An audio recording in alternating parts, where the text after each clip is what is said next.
ever imagine a world, and I mean this, like, really picture it, a world where the government controls every single part of the economy?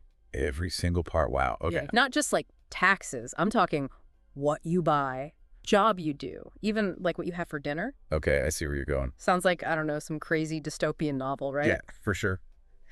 Well, that messed up world, that's what Friedrich Hayek was terrified of. Like, seriously, he wanted to stop that from ever happening. Makes sense. And to do that, he wrote The Road to Serfdom, like his big warning siren to the world.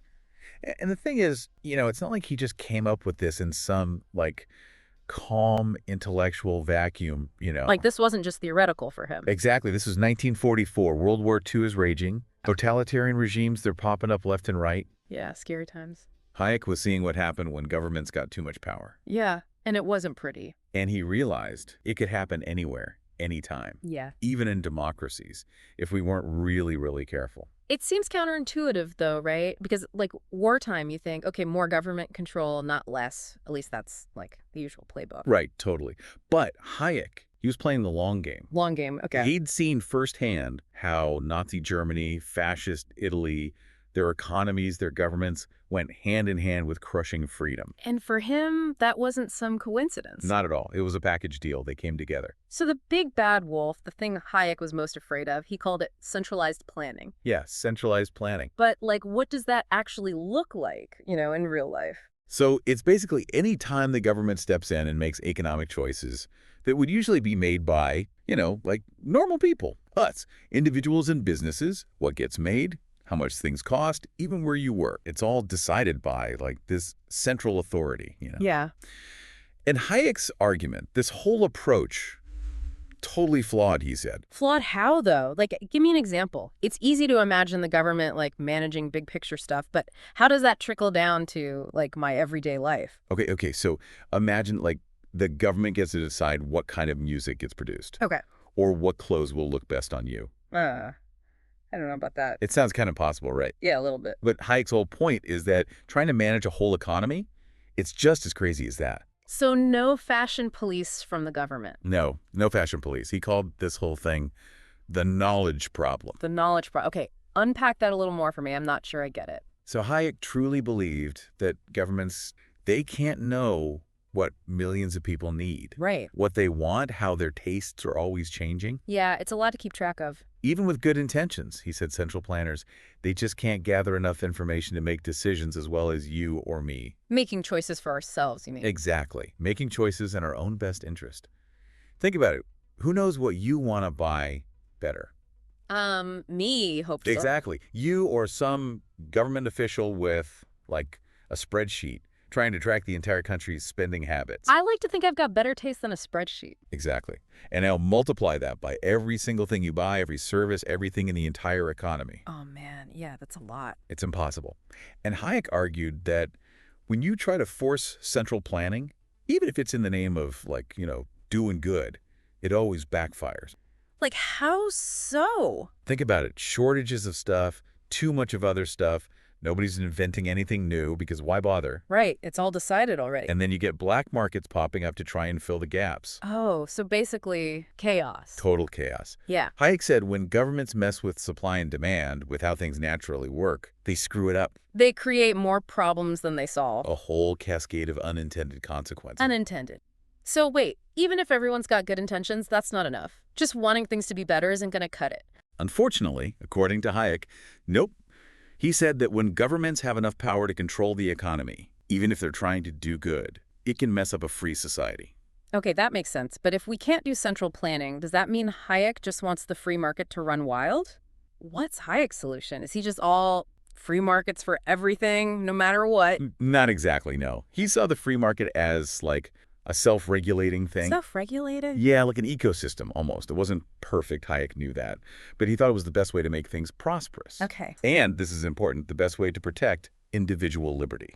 Okay, but how does this whole self-regulating ecosystem actually work? I mean, that sounds kind of magical. Like, does it just run on good vibes? No magic, I promise. Just millions of people all making their own choices. But how do those choices add up to something good? So when people buy what they want, work where they want, invest how they want, It's like sending out signals. Signals, like smoke signals. More like economic smoke signals. Businesses pick up on those signals. They see what we're buying, how much we'll pay, and then they know what to produce, how much to make. So it's all driven by us, by what people actually want. Exactly. Not some government planner saying you need this or you should want that. Okay, I get that, but it still seems a little too good to be true, you know? Like, wasn't Hayek writing this after the Great Depression, when free markets, well, they kind of seemed to fail. Spectacularly. Right, and that's a really important point. Hayek, he knew about the criticisms of capitalism, the inequality, the instability, all of it. But he still thought it was the best system. Why? Because he argued that the Great Depression and a lot of those problems, they were actually caused by governments messing things up. Messing things up. How? Getting involved in the market, putting in rules that distorted how things naturally work. It's like, trying to force a square peg into a round hole. So for Hayek, the problem wasn't the free market itself. It was the government trying to fix it. Bingo. He wasn't saying free markets are perfect, but he did think they were the best way to, organize the economy, Super important, prevent any one group from getting too much power. Because too much power, that's when you start to lose individual freedom, right? That slippery slope he was always talking about. Exactly. Okay, so we've got central planning that's a no-go, and pure Wild West free markets. They have problems too, right? Yeah. So what's the middle ground? What did Hayek actually want? Yeah, what's the sweet spot here? Hayek's sweet spot, classical liberalism. That was his jam. Okay, hold up. Classical liberalism. For those of us who haven't cracked open a philosophy textbook in a while, what is that exactly? So basically, classical liberalism is all about individual liberty. It's like the most important thing. Got it. Small government, free markets, rule of law, protecting everyone's rights, especially property rights. So kind of like live and let live, but for governments. That's a great way to put it. Great. Basically, you do your thing, I do mine, and as long as we're not hurting anyone, we're good. And the government's job is to create that space where we can all do our own thing. I like that. Everyone's free to be themselves, but there are still rules, so no one goes too crazy. Exactly. And a big part of that, for Hayek, was the rule of law. And he was really big on the rule of law, wasn't he? What did that mean for Hayek, though? So for Hayek, a fair and free society, it absolutely depended on laws being applied the same way to everyone. Okay, that makes sense. No special treatment, no matter who you are. And this is the big one. That includes the government. Whoa, the government, too. They have to play by the rules, too. Yep. Nobody's above the law. And you can't just change the rules because you feel like it. That's how you get corruption and chaos. So it's like Hayek is saying the government shouldn't be a player in the game. They need to be the referee. They set the rules, but then they let the game play out. Exactly. Enforce the rules, make sure everyone's playing fair, but they don't get to pick winners and losers. Which makes sense, because if you're both the referee and a player, well, that's how you get a rigged game. Exactly. And that's when you get all those bad things Hayek talked about. Cronyism, special interests, getting favors, nobody trusting the system. It's like a breeding ground for that slippery slope to tyranny. Okay, so we've covered a lot. Central planning, bad. Knowledge problem, big problem. Individual freedom, very important. But Hayek wrote this book ages ago, almost 80 years ago. Is any of this still relevant? Have governments learned their lesson about this road to serfdom stuff? That's the big question, isn't it? Like, is the road to serfdom still something we need to worry about today, or is it just like a history lesson? It's a debate, that's for sure. People are still arguing about this stuff, and for good reason. Because even though it's almost 80 years later, those core ideas are still relevant. Totally. I mean, the world has changed a lot since Hayek was writing. Yeah. But that central tension between, what the government can do and what individuals should be free to do, that's never going away. Okay, so how do we even begin to figure out if we're, straying too far down that road to serfdom? Are there warning signs? There's no magic formula, unfortunately. But we can look at stuff happening today. Think about it through Hayek's eyes, Like take occupational licensing laws, for example. Okay, occupational licensing. Those are the laws that say you need a license from the government to do certain jobs, right? Yep. Like to be a plumber, a hairstylist, even a florist. A lot of stuff. Okay, yeah, I've definitely seen that. But why would Hayek have a problem with that? It seems like a good thing, right? You want to make sure people know what they're doing. Right. And on the surface, that's the argument, right? These licenses, they protect consumers. They make sure you're getting your hair cut from someone who's actually qualified. Which I appreciate. There's a reason I don't cut my own hair. Exactly. Yeah. Nobody wants to end up with a bad haircut, right? But Hayek might ask, okay, that's cool, but what's the trade-off here? Because these licenses, they also create barriers. Barriers. Like what They make it harder for people to start their own businesses, to compete with the big guys, to learn a new trade. Maybe someone wants to become a florist, build a whole business, but they can't because getting that license is too expensive or takes too long. So even something that seems like common sense, like making sure people have some training before they, rewire your entire house or something, Hayek might say that's a tiny step down that slippery slope. Exactly. It's not that he'd necessarily be against all licensing. It's more about seeing the potential for unintended consequences. Yeah. And those unintended consequences, they pop up everywhere.